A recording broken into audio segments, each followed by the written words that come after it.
De volta com o ponto de encontro da informação de toda a região no amanhecer desta sexta-feira. As nuvens começam a apertar um pouquinho mais.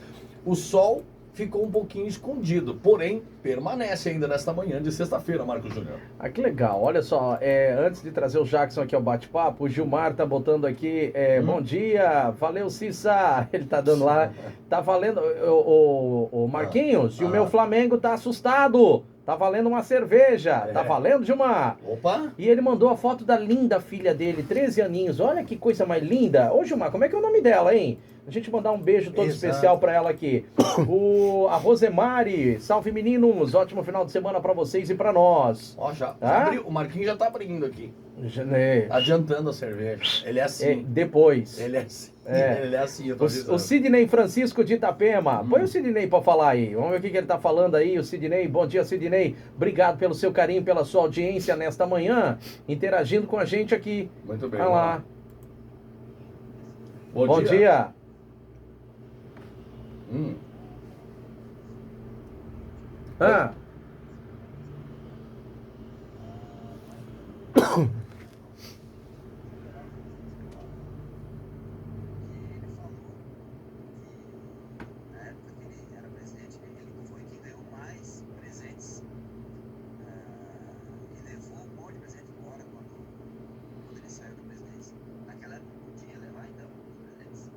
Olha a pergunta do Sidney, e aproveitando que ele já colocou a política aqui em destaque, vamos trazer o nosso cientista político. Vamos passar para quem entende, né? Exatamente, viu, Sidney? Quando a gente não entende determinado assunto aqui na Rádio Camboriú, porque eu e Silveira nós somos assim. Exatamente. Somos humildes e a gente na verdade não entende nada. Né? A gente só noticia, mas os entendidos a gente chama para fazer parte desta bancada. Na questão política, nada melhor do que um cientista político, alguém que estudou o assunto, se interage e vivencia isso. Jackson Dirceu Laurindo, todas as sextas-feiras, chega aqui na bancada para fazer análise. O Sidney perguntou, e aí eu vou complementar, porque aí isso aqui é uma informação, não uma opinião. Na época da operação da Lava Jato, que se falava sobre o sítio de Atibaia, falava-se que realmente tinha um lugar específico, não sei se era um sítio de Atibaia ou um outro lugar, para guardar os presentes que o presidente recebeu. No triplex. Até quando ele saiu do Palácio do Planalto, foi uma ou duas, sei lá, 3 carretas que levaram.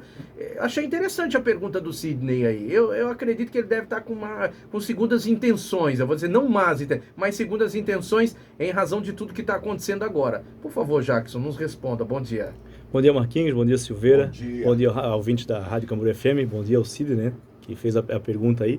Ele está se referindo à questão dos presentes que os ex-presidentes levam consigo, e agora nessa questão que está acontecendo com o ex-presidente também, Jair Bolsonaro, que acabou levando as joias, né, digamos assim, os kits que recebeu. Isso. Então, existe né, uma legislações e determinações do que é um presente personalíssimo, que é do presidente, e o que não é, o que deve ser da União. Me permita, inclusive a Áurea de Navegantes, ela corrobora, ela bota aqui, por que não está protocolado o relógio que o Lula usa dizendo que ganhou do presidente da França? Isso também tem que ser apurado. É interessante que a gente tem que entender, tem que apurar isso. Mas a gente tem que pensar o seguinte, ele levou, mas ele não vendeu. E aí é um problema. O que está sendo pego é a questão de ter vendido algo que seria da União. Ele poderia levar, fica consigo, registra, está com ele, mas a venda é que está sendo questionada.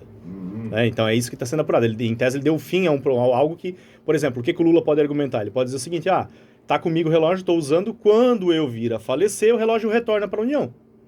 Ele pode usar essa tentativa de tentar se defender. O que o Bolsonaro também está tentando se defender, justificar que quando ele recebeu, a legislação dizia que ele poderia receber. É isso que ele está tentando usar como defesa. Então, o que ele está dizendo? Eu recebi de modo legal.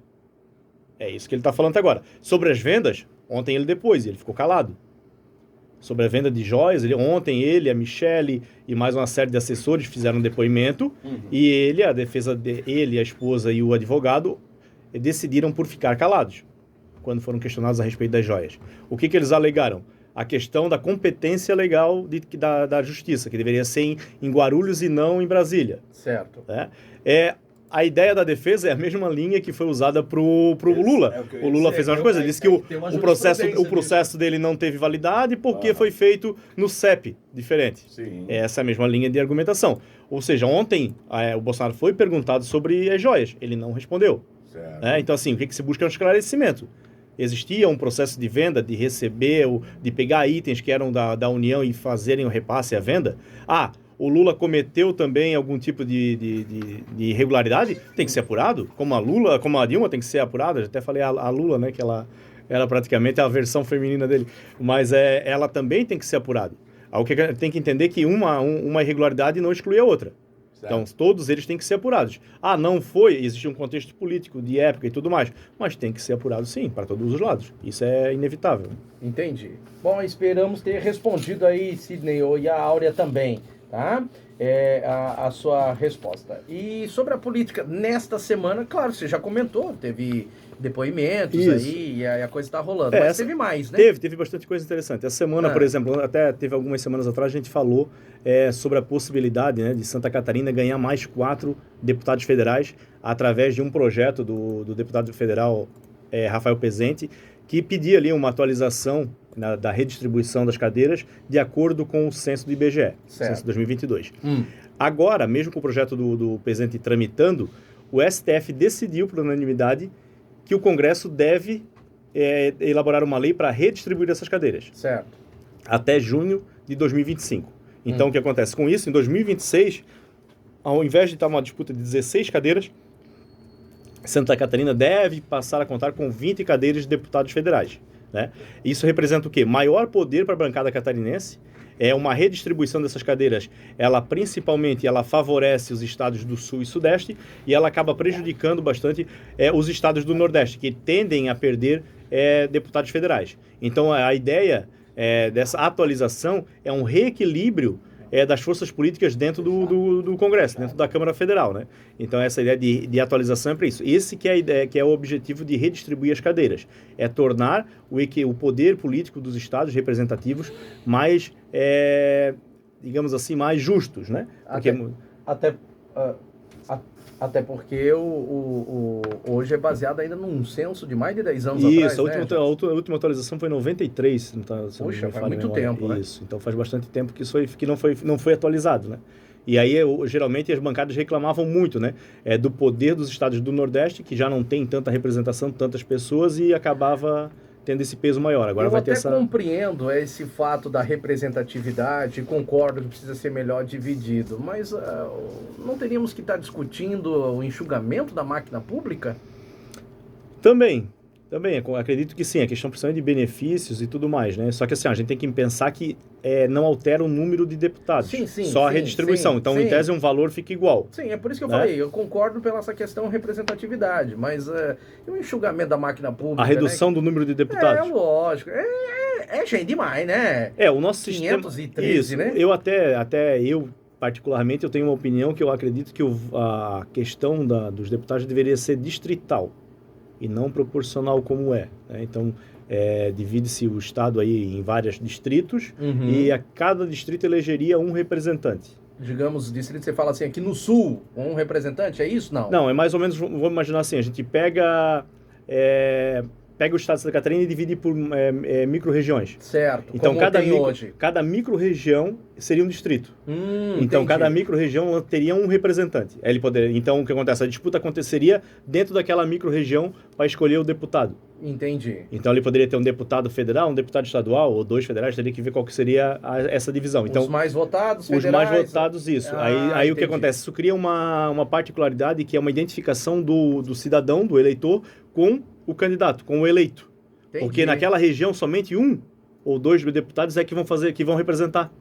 Perfeito. Então a gente não teria ali uma desconfiguração de, às vezes, a gente tem mais deputados do litoral, menos deputados do oeste. A gente teria um equilíbrio de todas as regiões. E isso refletiria também a nível de Brasil. Então é um modelo mais interessante, o modelo distrital, né? Pelo menos na minha percepção, talvez o que a gente precisaria seria de uma reforma política, mas dificilmente isso acontece, né? Porque quem está lá quer manter a sua condição de poder. É o que acontece com essa situação da redução do número de deputados. Os estados que vão perder vão reclamar, né? Isso é automático. Aqueles que vão ganhar, vão correr atrás para que seja feito o quanto antes, enquanto os outros vão tentar uma outra alternativa. Pois bem, esse é o Jackson Dirceu Laurindo, cientista político, que vem todas as sextas-feiras aqui em nossa bancada para fazer uma análise sobre a política. Olha, você não perca o final da edição do Jornal da Camboriú hoje, nós temos ainda mais 5 minutos aqui em nossa programação, estamos falando sobre alguns detalhes da política dessa semana com o Jackson. A gente vai terminar o jornal de hoje aqui, né, da Rádio Camboriú, com uma mensagem dele que já voltou a falar, mesmo com dificuldade, em razão do transplante do coração, que foi o Fausto Silva, que inclusive viralizou ontem. Eu acho que é importante a gente terminar essa sexta-feira incentivando a doação de órgãos a todos que podem doar os seus órgãos aí, se essa for a sua escolha. O assunto é de extrema importância e a pessoa em si também, né? Falando em doação de órgãos, muitas pessoas estão surfando nessa onda, por assim dizer, Jackson. Isso. Eu confesso para vocês que a gente está falando de um vídeo que foi divulgado, a gente acabou de falar agora do Rafael Pezente, deputado federal. E ele fez um vídeo nas redes sociais pedindo a opinião dos seguidores, qual seria a opinião deles sobre uma ideia que ele tem para um projeto de lei, certo, que torna obrigatória a doação de órgãos. Todo brasileiro seria obrigado a doar os seus órgãos. Você é contra ou a favor desse projeto? Então, assim, eu entendo a temática, né, mas o que me deixou, eu até digo que me incomodou muito, pelo posicionamento, porque o Rafael Pezente, ele se coloca como de direita, e na rede social dele está escrito assim: liberdade por princípio. Liberdade por princípio. E tudo que o Estado obriga não é liberdade. Porque o que ele quer propor é o seguinte: se tu não te manifestares, no momento em que tu morrer, o teu corpo pertence ao Estado, que vai decidir se doa ou não doa os teus órgãos. Certo. Então, para que isso não aconteça, tu terás que te manifestar e dizer assim, eu não quero que doe meus órgãos. Ou seja, tu é obrigado, e aí para ti não ser obrigado, tu tens que te manifestar contrário. Isso não é liberdade. A liberdade é, eu quero doar os meus órgãos. E isso teria que ser, mesmo que a família seja contrária, que aí ele reclama porque o que acontece? O que ele questiona?